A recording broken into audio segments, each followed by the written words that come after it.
Fait que là, Pascal, je me demandais pour notre entrevue, je fais-tu semblant, genre qu'on se connaît pas? On se connaît-tu? Ben là. Ben là, moi, c'est mon agent qui m'a amené ici un matin. D'ailleurs, je suis où exactement? T'es tellement con.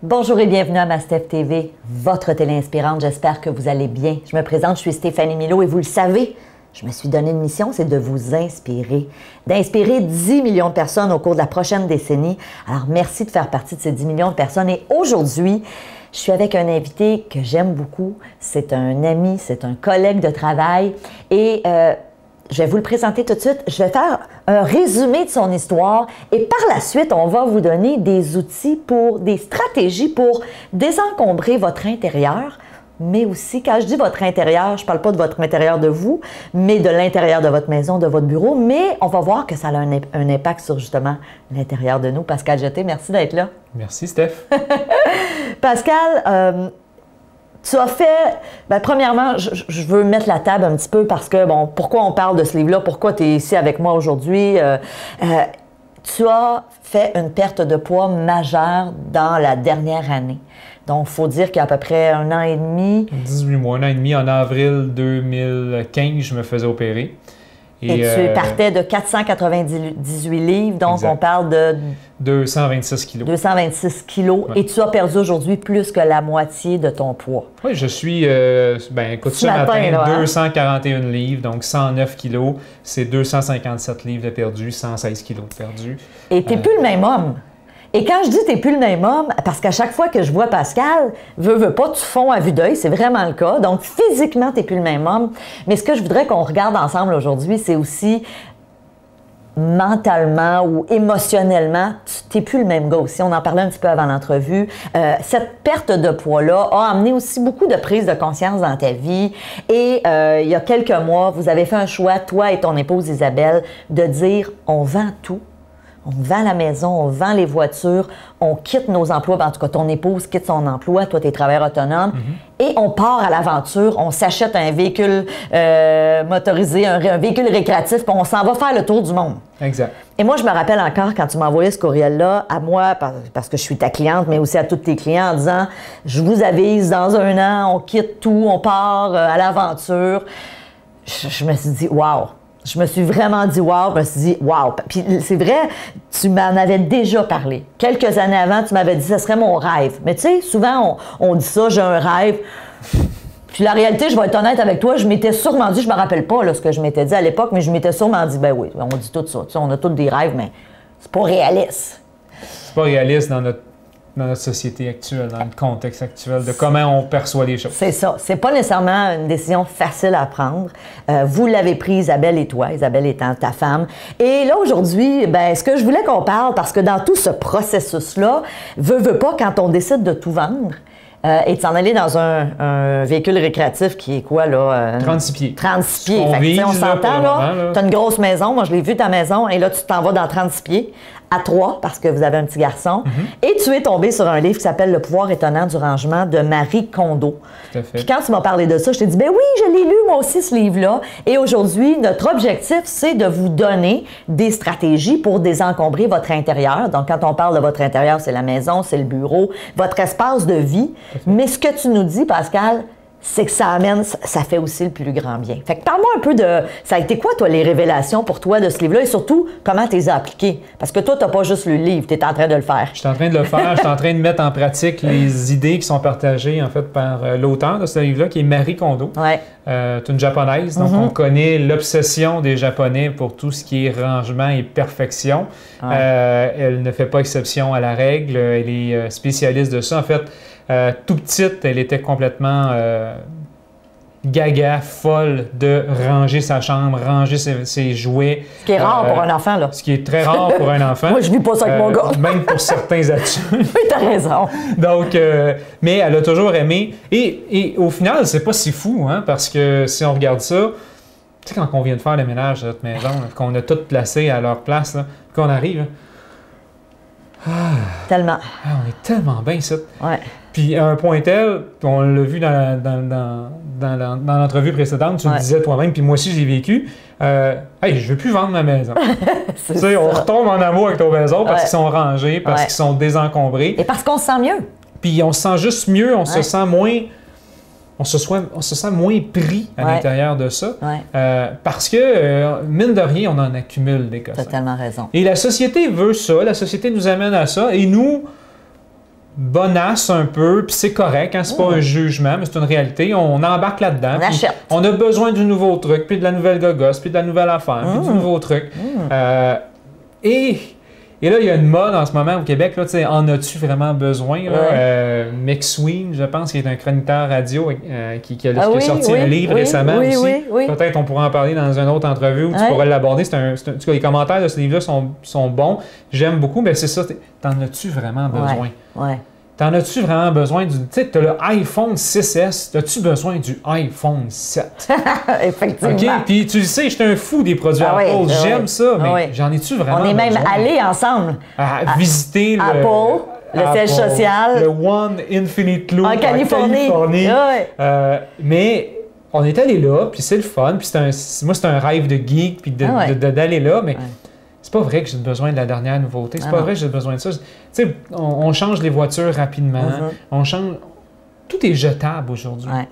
Et on a tendance à accumuler ces choses-là parce que soit on a créé un lien d'attachement avec, soit on se dit que ça va peut-être servir plus tard. Et ça, c'est un petit peu plus touché, mais où on se sent coupable de l'avoir acheté alors qu'on sait que ça nous sert foutument à rien. Puis on le garde. On peut pas le jeter, là. Parce que ça là, va servir un moment donné. Puis si ton chum puis ta blonde, en plus, ont eu le malheur de te dire avant que tu l'achètes, on n'a pas besoin de ça, mais toi, tu es borné à l'acheter, c'est clair que même si tu n'en as pas besoin, tu n'iras jamais dire à l'autre qui avait raison. Tu vas le garder, tu vas le ranger quelque part, puis au final, dans 10 ans, tu vas dire « Ah ouais, on avait ça. » Puis ce que tu vas te rendre compte, c'est que tu en avais acheté probablement un autre. Nous autres, c'est arrivé, on faisait le ménage, on appliquait des trucs de Marie Kondo. Des trousses de toilette pour le voyage. T'en as plusieurs? J'en ai 8. Mais là, ça, c'est de la compulsion. Là, non, mais c'est parce qu'à chaque voyage que tu fais, tu sais plus où tu as rangé l'autre. Puis là, au lieu de te donner la peine de le chercher dans ton fouillis, tu en achètes un autre. C'est ça. Fait que, bref, Marie Kondo, on l'a vu, une japonaise, elle est spécialisée dans le rangement. D'ailleurs, c'est pas n'importe qui, elle a été élue dans le top 10 des personnes les plus influentes par Times Magazine. Incroyable. Comme quoi, elle a vendu combien d'exemplaires? 3 millions d'exemplaires de son livre, Le pouvoir étonnant du rangement. New York Times. Donc, beaucoup de gens se sont procurés le livre. Je serais curieux de savoir combien de gens ont appliqué le livre. C'est ça. Parce qu'on consomme beaucoup. Hein? Souvent, c'est pas un problème d'information, c'est un manque d'application d'information, que ce soit dans tout. Là, on travaille dans un domaine où on publie des livres, développement personnel, etc. Et le nombre de livres de développement personnel qui nous disent, par exemple, il y a une pensée positive. Il y a encore des gens qui n'ont pas de pensée positive aujourd'hui. C'est pas qu'ils ne savent pas, c'est qu'ils ne le font pas. Ils ont lu le livre, mais ils ne le font pas. C'est ça. Et avec Marie Kondo, mine de rien, comme tu l'as dit, on passe de...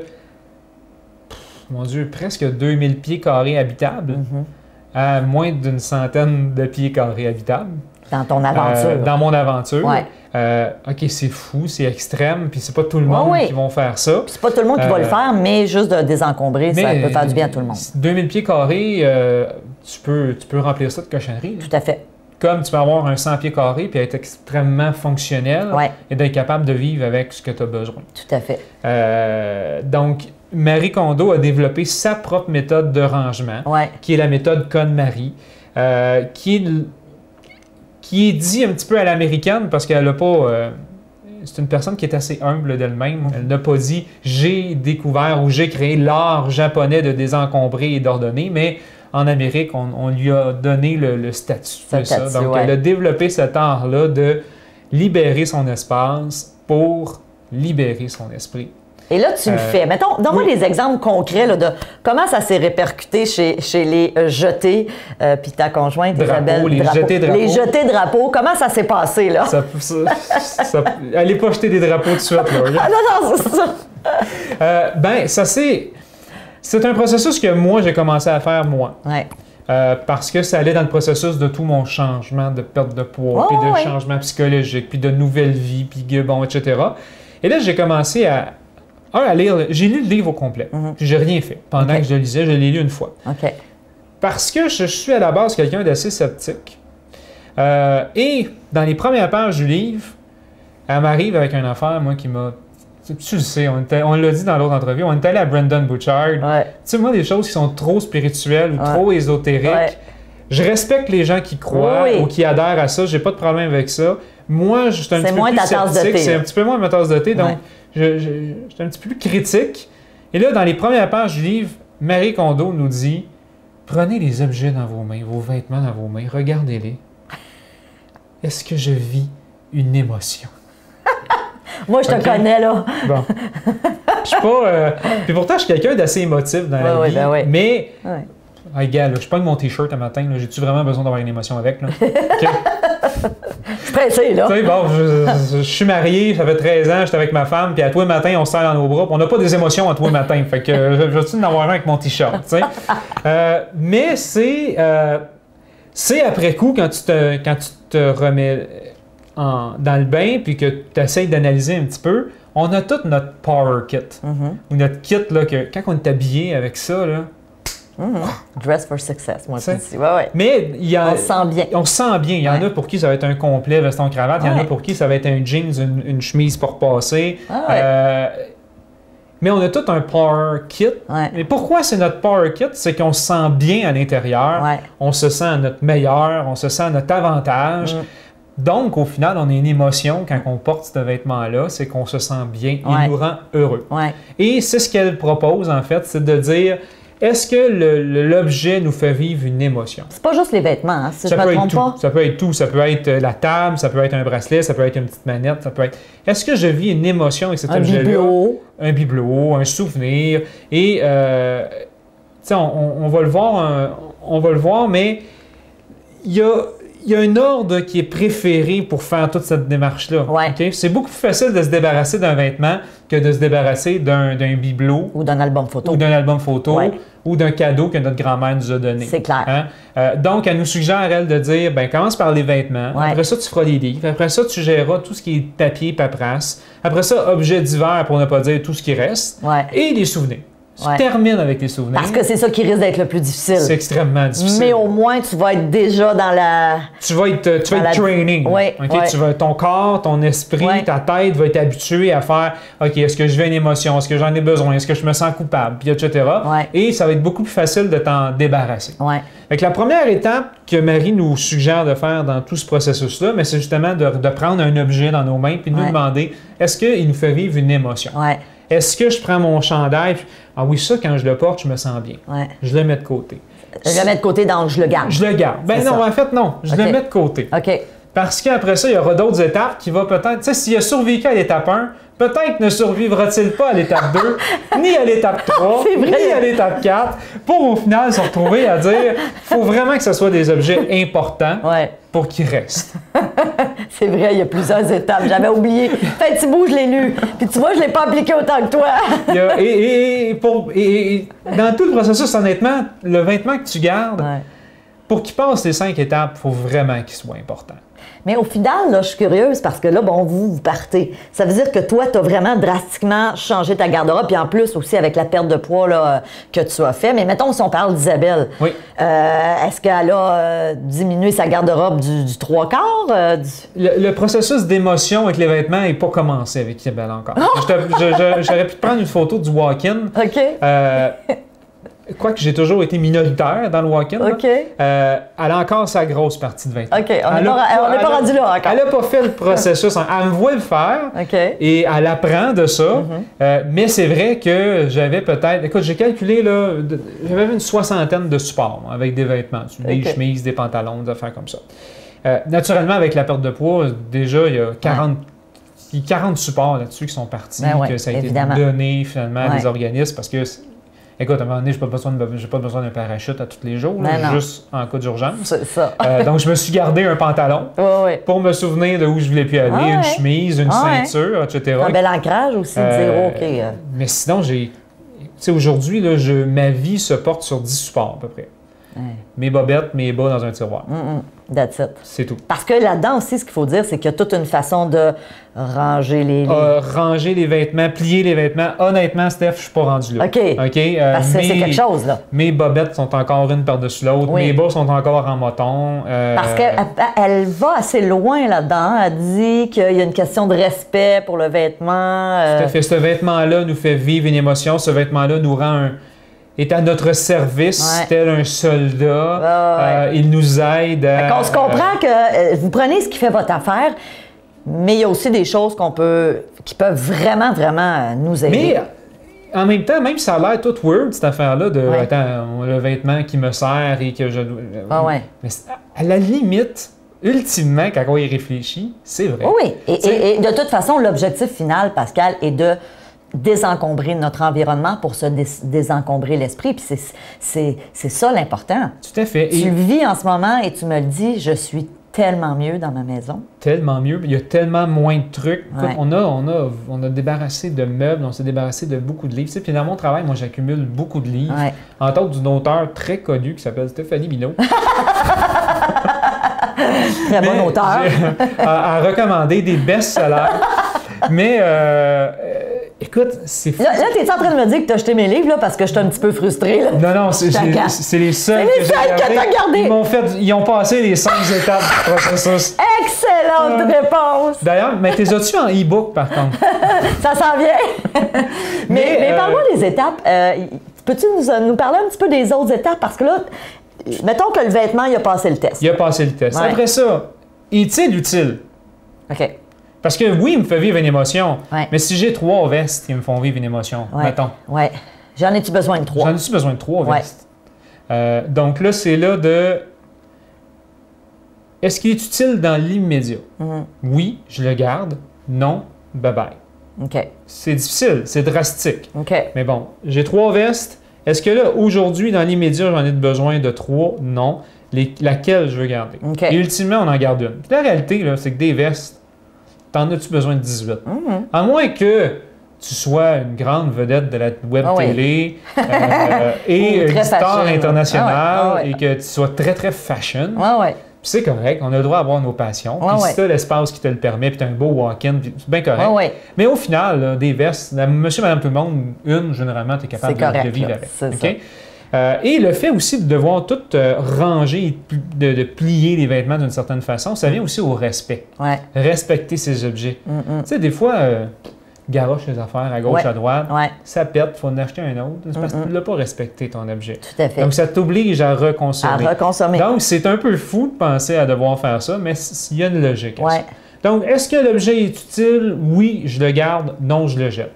Après ça, est-ce que je me sens coupable de m'en débarrasser? OK. Et là, on va plus dans l'émotionnel. Là, on va plus dans l'émotionnel du lien qui est... tu sais, je vais te donner un exemple. Bien qu'on ne se connaît pas, depuis plusieurs années, tu m'envoies à chaque étape importante de ma vie souvent un bouquet de fleurs. T'avais pas me dire que t'es acheté, là. Malheureusement, les fleurs ont pris le bord parce que malheureusement, ça ne dure pas longtemps. Mais c'est ça qu'elle dit aussi, c'est... Tu sais, les gens vous ont fait un cadeau. Mais les gens, des fois, vous font un cadeau dans une optique de vous faire plaisir. Mais vous devez le garder dans l'optique de vous faire plaisir sur le moment. Parce que c'est pas vrai. Puis là, on va se le dire. Puis en plus, là, tu sais, bon, Noël s'en vient. C'est pas vrai que tous les cadeaux qu'on reçoit, c'est des cadeaux qui nous font nécessairement plaisir ou qu'on en a besoin. Effectivement. Tout à fait. Des fois, c'est comme, c'est bien le fun de la raclette, mais moi, j'aime pas ça de la raclette. Bon. Tout à fait. Donc, mais en bon québécois, comme le dit un humoriste, tu fermes ta gueule, tu prends le cadeau, tu dis merci. Tu es content, merci, parce qu'au final, l'objectif de cette personne-là, c'était de te faire un cadeau. Ça ne veut pas dire que tu n'as pas le droit de t'en débarrasser à ta prochaine vente de garage, ou à prendre le reçu cadeau puis aller le rapporter, ou de le donner à quelqu'un d'autre à qui ça pourrait sans doute faire plus plaisir. Donc, mais souvent, on se sent coupable de donner des parce cadeaux. qu'on l'a reçu en cadeau. On l'a reçu en cadeau. Je l'ai reçu de ma tante Henriette. Puis moi, dans mon processus, je me sentais coupable, entre autres, de toutes les petites cartes qui accompagnaient tes bouquets de fleurs. Ouais. Parce que c'était tout le temps des cartes avec des mots qui étaient très sentis, très touchants, très personnels. Et même que je me surprenais de temps à autre à les relire quand j'avais une période plus difficile. Et là, t'as ça. Puis tu dis, OK, mais c'est un morceau de carton avec une émotion. Puis tu peux la garder dans ton cœur, puis dans tes pensées. Et dans mes pensées. Moi, ce que j'ai fait, j'étais un peu geek, un peu techno, je l'ai numérisé. OK? Puis je me suis créé un dossier qui s'appelle Star. Donc ça, c'est toutes des lettres, des commentaires que je reçois de gens qui sont positifs. Tu sais, le jour où ça va pas bien, là, tout ça. tu t'en vas en Star, là, puis tu te dis... Mais tu l'as numérisé, hein? J'ai numérisé, puis après ça, je m'en suis simplement débarrassé. Quelle bonne idée. Parce que j'en ai pas besoin dans le VR. Dans le VR, là, si on parle des petites cartes de papier, c'est pas la fin du monde, mais toutes les cartes de fête, les cartes de Noël... Non, mais si on se dit ça avec chaque objet, c'est pas la fin du monde, tu vas partir avec ta maison sur le dos, là. Exactement. Ça marche pas. Puis, tu sais, donc là, on est rendu à la culpabilité. Ça, c'est l'étape 3. L'étape 3, moi, je suis contente de savoir que mes livres sont rendus à l'étape 4. Et l'autre étape aussi, c'est est-ce qu'on craint d'oublier? Est-ce qu'on craint d'oublier quoi, mettons? Donc, est-ce que je me sens coupable de me débarrasser du bibelot de ma grand-mère? Ah, OK. Oui, je me sens coupable. OK. Est-ce que c'est parce que j'ai peur d'oublier ma grand-mère? OK. Parce qu'elle est décédée, par exemple. Parce qu'elle est décédée. Ou non. OK. Comment? On va se le dire, là. C'est pas parce que grand-maman est décédée qu'elle vit dans le vase. OK? Donc, mais c'est ce qu'elle dit, là, dans son livre. Grosso modo, c'est ce qu'elle dit. Ça a l'air... Moi, je le dis à ma façon qui m'est propre et unique. OK? Mais c'est drôle. Tu sais, grand-maman, là, quand tu vas t'en débarrasser du bibelot, tu vas pas la tuer une deuxième fois. Non, okay? Elle est déjà morte. Oui.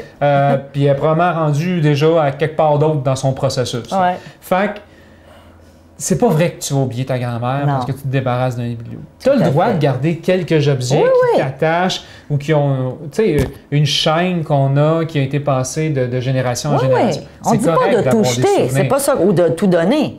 Mais si tu as 24 bibelots qui te rappellent ma tante, grand-maman, cousine, cousin, mon oncle, etc., des gens que tu voyais une fois par année, genre au jour de l'an, peut-être que tu n'en as pas besoin. Ouais. Si tu es dans le processus de dire, moi, c'est pas grave, parfait, garde-les toutes, mais si tu veux libérer de l'espace, libérer ton esprit... Oui, on est toujours dans ce but-là. J'ai-tu peur? Oui, j'ai peur d'oublier. Et là, ce qu'elle dit, c'est le souvenir est dans votre tête. OK. Je suis tellement d'accord. Et ça, c'est un reflet de notre société qu'on oublie. J'étais allé récemment voir un spectacle d'une chanteuse que j'aime bien. J'aime aussi la business qui est autour d'elle, Céline Dion, au Centre Bell. Je pense que on n'était pas ensemble. Je pense que tout le Québec est allé au Centre Bell pendant le mois d'août. C'était le happening de Montréal. Et là, c'est là que j'ai pris conscience de quelque chose parce que j'avais lu le livre. Tu sais, souvent, on ne prend pas conscience tant qu'on n'a pas... Moi, là, je peux déjà te dire, au moins, il y avait 20 personnes autour de moi qui n'ont pas vu le spectacle. Pourquoi? Parce qu'ils filmaient avec Ils filmaient avec leur téléphone cellulaire tout le long, le show. Tant qu'à regarder le show... Et ça, on ne voit pas ça juste dans des spectacles. C'est tout le temps, c'est partout. C'est ça, je suis tellement d'accord. Je suis à la ronde avec mon petit kid, je prends des vidéos de tout ce qu'il fait, de tout. Mais je peux-tu vivre le moment présent? Je suis tellement d'accord. Et tu sais, le show, là... Fie-toi sur moi, Céline Inc., là, ils vont faire un DVD. OK? Tu pourras l'acheter. Il va être sûrement mieux filmé que ton téléphone. Meilleure qualité, meilleur son, meilleur tout. Ouais, c'est vrai. Fait que, pourquoi excuse-moi le terme, pourquoi tu te fais chier à filmer le show tout le long parce que tu as peur d'oublier? Il y a un DVD qui va exister, mais la réalité, c'est ce qu'il faut. La façon dont elle a interprété telle chanson, ou le saut, ou la température, ou le soleil, ou le whatever qui se faisait, c'est dans ta tête que tu vas t'en souvenir. Ouais. Et c'est plus tu l'as vécu émotionnellement, plus tu vas t'en souvenir. Tu sais, si tu focuses sur « OK, là, je filme-tu comme il faut, je suis correct », tu vas peut-être passer à côté des étoiles dans les yeux de ton fils qui est dans Monsieur Larme, puis qui fait le tour en ronde, puis qui capote, puis qui se peut plus.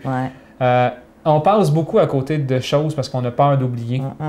Et je pense qu'on oublie l'essentiel avec notre peur d'oublier. Et ça, ben, c'est bon pour des souvenirs qu'on vit au quotidien, mais c'est aussi bon pour des objets. Donc, les 8 bibelots, ben peut-être, si tu veux pas toi t'en débarrasser, peut-être qu'il y aura quelqu'un dans ta famille qui les voudra. Tu peut-être qu'une cousine, elle aussi, elle veut se souvenir de grands-moments. Puis elle n'est pas dans ce processus-là de désencombrer. Elle n'est pas dans le processus. Puis au moment de tous les trucs légaux, mais peut-être qu'elle n'a pas eu la chance, elle, d'aller piger dans le stock pour se prendre un souvenir de grand-maman. Peut-être qu'elle le voudra. Mais sinon, gars, on n'en a pas besoin. On s'en débarrasse. Et au fil de tout ce processus-là qu'on fait, bien, c'est là qu'on vient de se dire, on accumule beaucoup de choses pour beaucoup de mauvaises raisons et ça vient encombrer notre espace et ça encombre notre esprit. Et là, il y a des gens qui se disent, comment ça peut encombrer ton esprit? Mais mine de rien, tes 18 bibelots de grand-maman, il faut que tu les époussettes. Et quand tu les époussettes, mais tu prends une demi-heure pour le faire. Parce que tu vas être sûr de ne pas en péter un. Parce que tu as une relation bien émotive avec.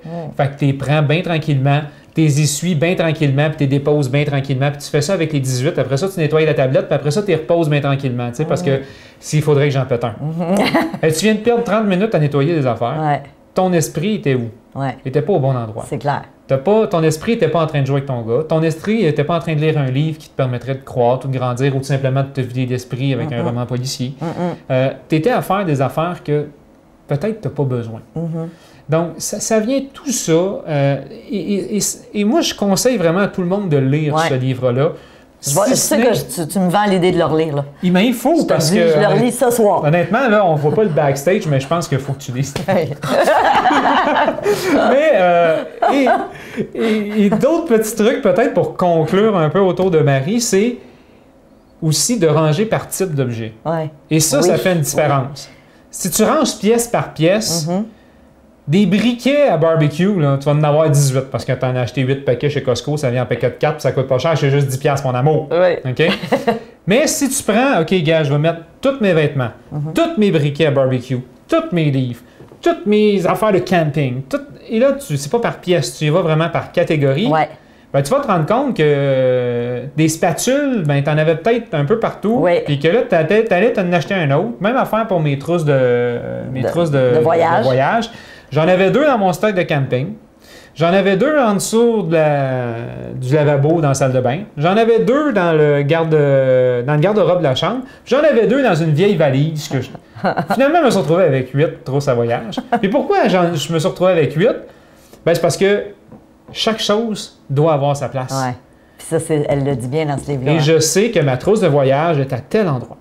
Donc, prochaine fois que je m'en vais en voyage, puis que naturellement, je suis beaucoup d'avance pour faire mes bagages, mais il va savoir que ma trousse, elle est là. Au lieu de dire, ah là, j'ai pas de trousse, je la trouve pas, puis là, on part demain, mon amour. Demain, on part pour le voyage. On va aller au magasin, on va aller en acheter une autre, parce que là, on la trouve pas, puis on a besoin d'une. Alors, chaque chose a sa place. Chaque chose a sa place. C'est hyper. Et ça devient plus facile quand tu as moins de choses aussi. Là. Tout à fait. C'est tellement. Écoute, je suis sûr qu'on a tous ça. Aujourd'hui, dans notre ère numérique, là, un tiroir à fil. Ah, ben oui. OK? Tu sais, là, tu achètes une caméra numérique, là, puis il y a 8 fils qui viennent avec. Tu sais pas trop à quoi ça sert. Ça va passer après l'entrevue de te montrer ma boîte à fils. Entre autres, écoute, moi, je sais pas, là, mais les fils, tu sais, les RCA, là, je sais pas, mais c'est les fils qu'on branche dans les devants de TV. Là, il vient un fil de même avec toutes les caméras numériques. Honnêtement, s'il y a une personne au Québec qui utilise ce fil-là, s'il vous plaît, dites-le dans les commentaires en dessous. Mais sérieusement, moi, j'en avais, je pense, 8.